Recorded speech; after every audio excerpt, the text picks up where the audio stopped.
6 months after I cut off my parents, my brother's wife showed up at my apartment with a folder in one hand and her wedding ring in the other. It was a Thursday night.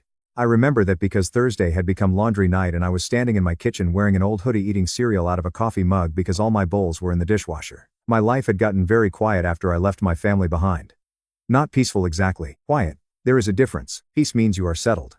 Quiet just means nobody is actively hurting you at the moment. I was learning to accept quiet. Then someone knocked on my door. When I opened it, Laura Miller was standing in the hallway. Ryan's wife. My brother's wife. She looked like she had not slept in days. Her hair was pulled back messily, her mascara was smudged under one eye, and she kept twisting her wedding ring between two fingers like she was deciding whether to throw it at someone or bury it. I almost closed the door in her face. Not because I hated Laura. I didn't know what I felt about her. She had not framed me. She had not accused me.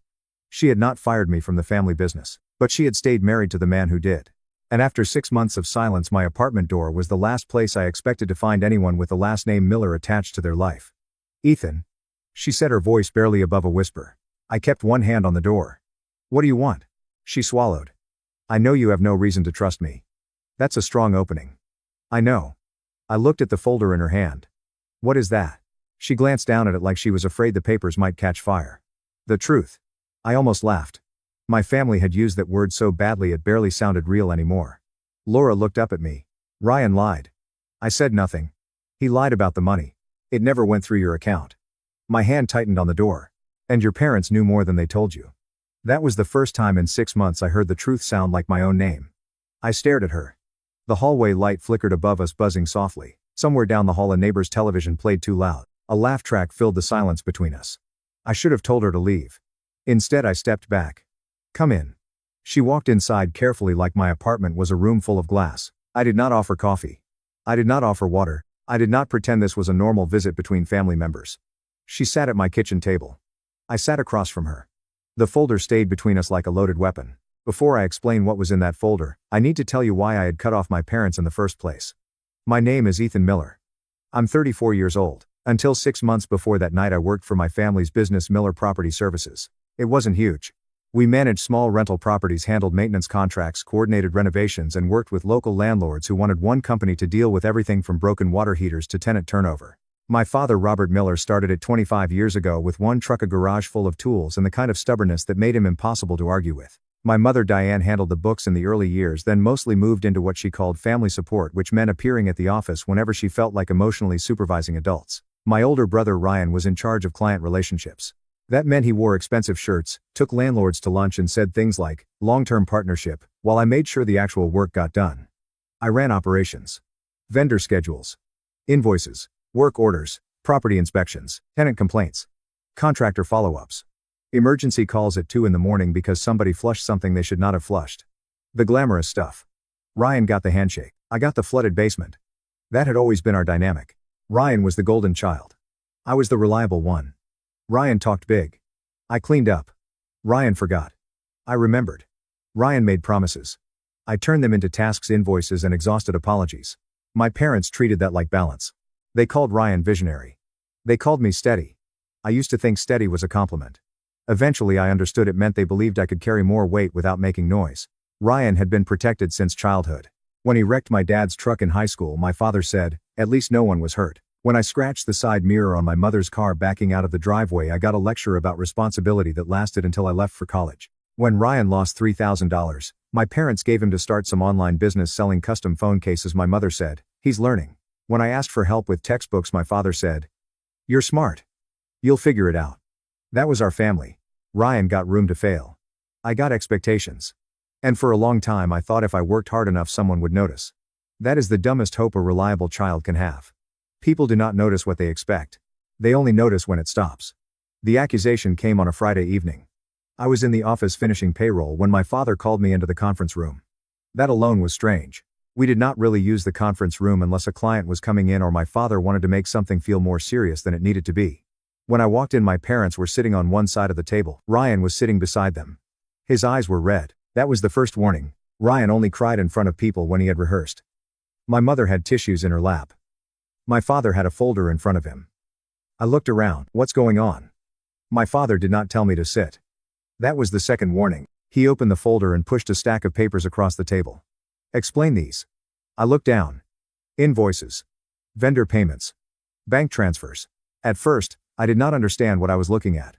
Then I saw the vendor names. Clearline Repairs. North Ridge Materials. Benson Emergency Plumbing. I frowned. I don't recognize these. My father's mouth tightened. That's interesting. What does that mean? Ryan looked away. My mother started crying. I felt my stomach drop. Mom? She whispered. How could you do this to us? I looked at my father. What am I being accused of? He tapped the papers. $48,000 in fake vendor invoices. Paid out over 8 months. Approved through your operations login. My ears rang. No. My father's face hardened. No. No. I didn't approve these. The system says you did. Then something is wrong with the system. Ryan finally spoke. His voice was soft. I didn't want to believe it either. I turned toward him. What? He looked at me with this wounded expression that made me want to throw the chair through the glass wall. I found the pattern when I was reviewing cash flow. I thought maybe it was a mistake at first. You were reviewing cash flow? Ryan shrugged like he was embarrassed by his own diligence. Dad asked me to look because things have been tight. That was the third warning. My father had never asked Ryan to review anything more complicated than a lunch menu. I looked back at the papers. These are fake vendors. My father said, yes. And you think I created them? They were approved under your login. I didn't do this. My mother sobbed. Ethan, please. Just tell the truth. That sentence hit harder than the accusation. Not because she did not believe me, because she had already decided she was the victim of my lie. I said, I am telling the truth. Ryan leaned forward. Maybe you got in over your head. I stared at him. What? He lifted both hands like he was trying to calm an animal. No judgment. Maybe bills were piling up. Maybe you thought you'd pay it back before anyone noticed. I looked at my parents. You believe this? My father said, the records are clear. Records can be manipulated. Ryan's face changed. Just a flicker. Enough. I pointed at him. He did this. My mother gasped. Do not turn this on your brother. Of course. Ryan could accuse me of stealing almost $50,000 from our own family company, but I was the cruel one for saying his name out loud. My father stood. Enough. Until this is resolved, you're suspended from the company. Suspended? And from the family, my mother whispered. I turned to her. What does that mean? She wiped her face. It means until you admit what you did, I don't know how to have you in my home. For a moment I could not breathe. I had spent years keeping that business running, years answering calls, years covering Ryan's missed appointments, years protecting my father's reputation when vendors threatened to walk, and now in one meeting they had turned me into a criminal because Ryan looked sad and a printer spat out my login name. I looked at my father. Are you going to investigate properly? He said. We already did. You asked Ryan. My father's jaw tightened. Get out. So I did. That night I sat in my truck outside the office and watched the lights go off one by one. Ryan walked out with my parents. My mother held his arm. His arm, I was the one they had accused and she was comforting him. That image did something permanent to me. Over the next 2 weeks, my life folded in on itself. My access to company systems was cut. My father told vendors I was no longer authorized to speak on behalf of Miller Property Services. My mother called relatives. Not to explain. To grieve. There is a difference. She told people they were heartbroken and praying Ethan finds his way back to honesty. That phrase reached me through Aunt Karen, who texted, your mom says you're struggling. I hope you do the right thing. The right thing? I stared at that text for 5 minutes. Then I blocked her. Ryan played the wounded brother perfectly. He told people he had discovered the theft by accident and had tried to handle it quietly. He said he loved me but could not ignore what I had done to the family. He even told one cousin. I just hope Ethan gets help. Gets help. That was how he framed me. Not a thief with intent. A broken man who needed help. That made him look compassionate. It made me look unstable. My father sent one email. Not a call. An email. Until you accept responsibility and make a repayment plan, do not contact your mother. This has devastated her. Devastated her. I lost my job, my family, my reputation, and he wanted me to focus on how painful it was for my mother to believe Ryan's lie. I replied with one sentence. I did not steal from the company. He never answered. A week later my mother texted, you can come home when you are ready to confess. I wrote back, I am not coming home to confess to Ryan's crime. Then I blocked both of them. 6 months passed. They were not easy months. People like to imagine cutting off family as one dramatic door slam followed by immediate peace and a better haircut. That is not how it works. It is quiet. It is ugly. It is waking up on Sunday mornings and remembering nobody expects you at dinner because they all decided you were the villain. It is seeing your mother's birthday on the calendar and not calling. It is getting a new job and realizing you have no one to tell. It is hearing your own silence and wondering whether you are healing or just getting used to the absence. I moved into a smaller apartment across town. I got a job as an operations manager for a regional maintenance company that did not have my last name on the door, which was a nice change. My new boss did not call me family. He paid me on time. That was better. I kept one connection, Uncle Paul. My father's younger brother. Paul had always been the strange one in the family, mostly because he possessed the rare Miller trait of asking follow-up questions. He called me a month after everything happened. I don't know what happened, he said, but I know your brother cries too clean. That was the first time I laughed in weeks. He did not say he fully believed me. He said something better. I don't believe the story is finished. That was enough. Then came Laura, Ryan's wife, sitting at my kitchen table 6 months later with a folder full of whatever truth had finally scared her more than loyalty. She took a long breath and opened it. The first page was a bank transfer record. Then another. Then invoice copies. Then screenshots. She spread them across my table carefully. The money was paid to fake vendors. She said. I know that part. The vendor accounts were connected to Ryan. My throat tightened. She pointed to one document. This account, Clearline Repairs, was opened using a business email. But the recovery phone number is Ryan's old number.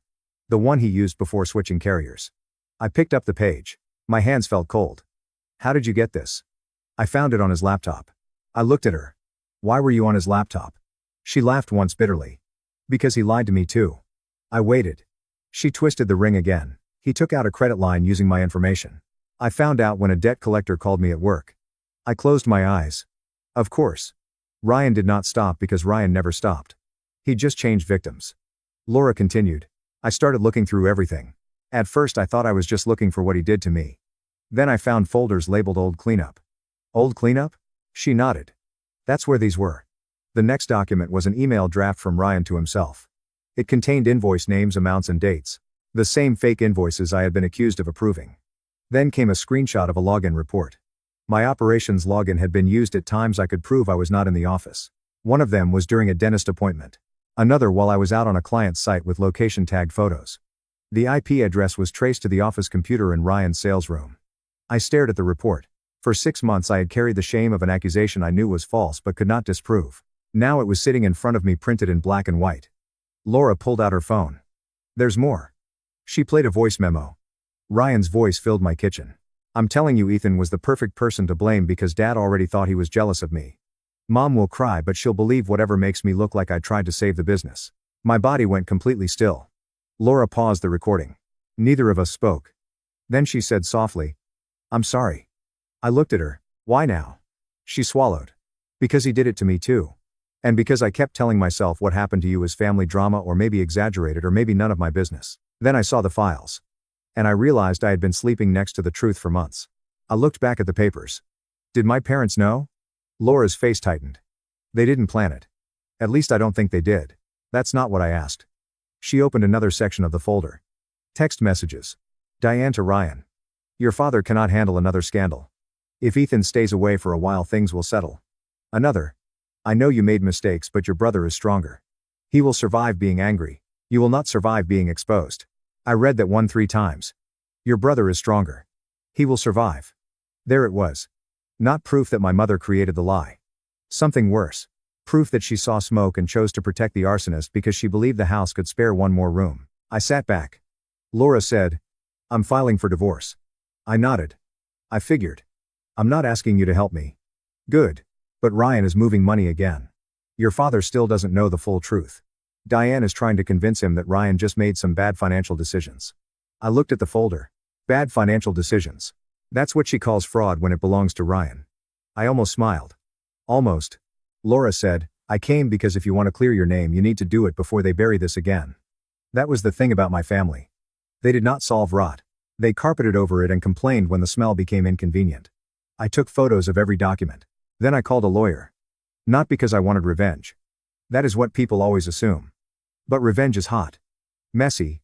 Loud. What I felt was colder than that. I wanted the truth documented so clearly that nobody could cry over it until it blurred. My lawyer's name was Rebecca Hayes. She had sharp eyes, a calm voice, and the energy of someone who had read too many lies to be impressed by new ones. She reviewed the documents, then looked at me over her glasses. This is not just family drama. This is fraud. I nodded. I know. This could involve civil claims, possibly criminal exposure, depending on what your father chooses to do with the company records. My father won't want a scandal. Then your father should have run a cleaner company. I liked her immediately. She helped organize the evidence. Bank records. Invoice trails. Login data. Voice memo transcript. Laura's written statement. Screenshots of Diane's messages. And my own proof of where I had been during several fake approvals. Rebecca said, "You have enough to force a serious conversation. Whether they admit it is another matter." I said, "I don't need them to admit it." She looked at me. "What do you need?" I thought about that. For 6 months I thought I wanted my parents to say they were wrong. But sitting there I realized that was not enough. I needed my name removed from Ryan's lie. "I need the record corrected," I said. Rebecca nodded. "Then we make the truth expensive to ignore." 2 days later my father called me. That was how I knew Laura had gone home and something had cracked. I answered. "Ethan." "Dad." His voice was stiff. "Your mother says Laura came to see you." "She did." "What did she say?" I almost laughed. "That's interesting. 6 months ago Ryan said I stole from you and you didn't ask many questions. Now Laura says Ryan lied and suddenly you want details." Silence. Then he said, "This family has been through enough. No, this family has hidden enough." He exhaled hard. "Your mother wants everyone to come to dinner Sunday. Talk face to face. Does Ryan know Laura came to me?" "I assume so." "Good. Daniel. My name is Ethan." He went quiet. I do not know why I said that. Maybe because he had spent 6 months calling me everything except innocent and I needed to hear him get something right. "Ethan," he said slowly. "Please come." I looked at the folder on my desk. "I'll be there." Sunday dinner at my parents' house smelled like pot roast and panic. Same dining room. Same long table. Same framed family photos pretending we were better people than we were. My mother opened the door. Her face did something complicated when she saw me. Relief, fear, guilt, hope. She reached for me, maybe to hug me. I stepped back. Her hand dropped. "Ethan," she said softly. "Diane." That hurt her. Good. My father stood behind her looking older than 6 months should have made it. Ryan was already in the dining room. So was Laura. She sat at the far end, back straight, hands folded, wedding ring gone. Uncle Paul was there too. Ryan looked at him and said, "Why is he here?" Paul smiled. "I was invited by the truth. It gets lonely in this family." Nobody laughed. I almost did. We sat. My mother started first because of course she did. All we ever wanted was for this family to heal. I looked at her. "That's not true." Her mouth tightened. "Ethan, please." "No. You wanted this family to be quiet. That is not the same as healed." Ryan leaned back in his chair. "So this is what we're doing? You disappear for 6 months then come back acting like the victim?" I smiled. Not happily. "You should be careful. I brought your files." His face changed. Just slightly. My father noticed. That was the first crack. I placed the folder on the table. My mother flinched like it made a sound. I said, "I didn't come here to confess. I came here to return something Ryan left in my name." Ryan scoffed. "This is insane." Laura spoke quietly. "No, Ryan. It's documented." He turned on her. "You need to stop." She looked at him. I did. That shut him up for half a second. I opened the folder. First page. Fake vendor list. Clearline repairs. North Ridge maintenance. Benson emergency plumbing. All fake. All paid through company accounts. My father leaned forward. "I know those were the accounts." "No, Dad. You know I was accused of approving them. You never asked who created them." Second page. Account registration data. Clearline repairs was tied to Ryan's recovery phone number. Ryan said, "That doesn't prove." Third page. Email drafts. Invoice schedules written on Ryan's laptop. Fourth page. Login record. My operations login used from Ryan's office computer while I was at a dentist appointment. I placed my appointment receipt beside it. My father picked it up. His hands trembled. My mother whispered, "Ryan?" Ryan's face hardened. "You all are really doing this to me?" I laughed once. "To you?" He pointed at Laura. She went through my private files. Laura's voice sharpened. "You used my identity for a credit line." My father looked up. "What?" Laura pulled another document from her bag. "Yes. That's why I started looking. Ethan wasn't the first person he used. He was just the one you were all willing to blame." My mother started crying. The same tears. The same familiar soundtrack. But this time they did not move me. I pulled out the transcript from the voice memo. Ryan said I was the perfect person to blame because Dad already thought I was jealous of him. My father's face went pale. I looked at him. "Were you?" He did not answer. That was answer enough. Ryan stood. "That recording was private." Paul snorted. "You said the quiet part into a device, son. That's on you." Ryan glared at him. My father's voice was low. "Sit down." Ryan blinked. "What?" My father looked at him. "Sit down." For the first time in my life, Ryan looked unsure. He sat. My mother reached toward him then stopped herself. That was new.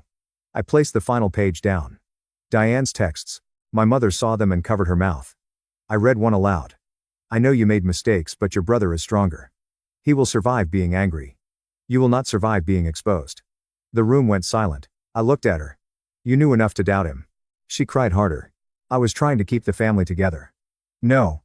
You were choosing which son could afford to be destroyed. She shook her head. No, Ethan. Yes. You looked at Ryan's mess and decided I was stronger so I could carry it. My father turned to her. Diane? She looked at him. I didn't know all of it. But you knew something. He said. Her silence answered. Ryan exploded then. You all act like I had a choice. The business was falling apart. Dad was on my back. Ethan kept acting like he was better than me. I made some moves to keep us afloat. I stared at him. You stole $48,000 and framed me. I was going to put it back. When? After I confessed? He looked away. My father's face collapsed. Not physically. But something in him gave way. For 6 months. He had believed his reliable son betrayed him.